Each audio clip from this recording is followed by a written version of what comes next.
Ito ang sinasabi ng may hawak ng 7 bituin sa kanyang kanang kamay at lumalakad sa gitna ng 7 ilawang ginto. Alam ko ang mga ginagawa mo, ang iyong mga pagpapagal at matiyagang pagtitiis. Alam kong hindi mo kinukonsinti ang masasamang tao. Sinubok mo ang mga nagsasabing sila'y apostol at napatunayan mong sila'y huwad. Alam ko ring matiyaga ka, nagtiis ng maraming hirap alang-alang sa akin at hindi ka sumuko. Subalit may isang bagay na ayaw ko sa iyo. Iniwan mo na ang pag-ibig mo noong una. Alalahanin mo ang dati mong kalagayan, pagsisihan mo at talikuran ang iyong masasamang gawa. At gawin mong muli ang mga ginagawa mo noong una. Kapag hindi ka nagsisi, pupunta ako diyan at aalisin ko sa kinalalagyan ang iyong ilawan. Ngunit ito naman ang napupuri ko sa iyo. Kinapupootan mo ring tulad ko ang mga ginagawa ng mga Nicolaita. Ang lahat ng may pandinig ay makinig sa sinasabi ng Espiritu sa mga iglesia. Sa magtatagumpay ay ibibigay ko ang karapatang kumain ng bunga ng punong kahoy ng buhay na nasa paraiso ng Diyos. Ang mensahe para sa iglesia sa Esmirna, isulat mo sa anghel ng iglesia sa Esmirna. Ito ang sinasabi sa iyo ng simula at wakas, ang namatay at muling nabuhay. Alam ko ang mga kapighatian na dinaranas mo. Alam kong mahirap ka, ngunit ang totoo'y mayaman ka.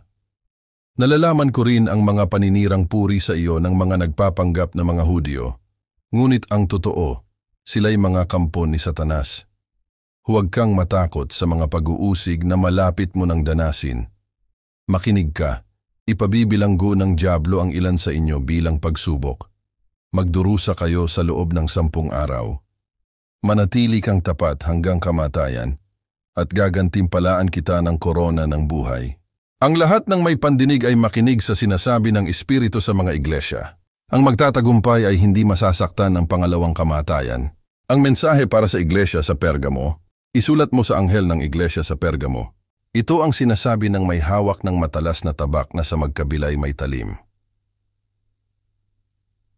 Taga-Tasa, alam ko kung saan ka nakatira, sa kinaroroonan ng trono ni Satanas. Gayon may nananatili kang tapat sa akin. Hindi mo tinalikuran ang iyong pananampalataya sa akin, kahit noong si Antipas na tapat kong lingkod ay patayin diyan sa kalagitnaan ninyo sa lugar na tinitirhan ni Satanas. 14. Subalit may ilang bagay na ayaw ko sa iyo. May ilan sa inyo na sumusunod sa katuruan ni Balaam na nagturo kay Balak upang mahikayat ang mga Israelita na magkasala, kaya't kumain sila ng mga pagkaing inihandog sa mga Diyos-Diyosan at nakiapid. 15 na may ilan din sa inyong sumusunod sa katuruan ng mga Nicolaita. 16. Kaya magsisi na kayo't talikuran ng inyong mga kasalanan.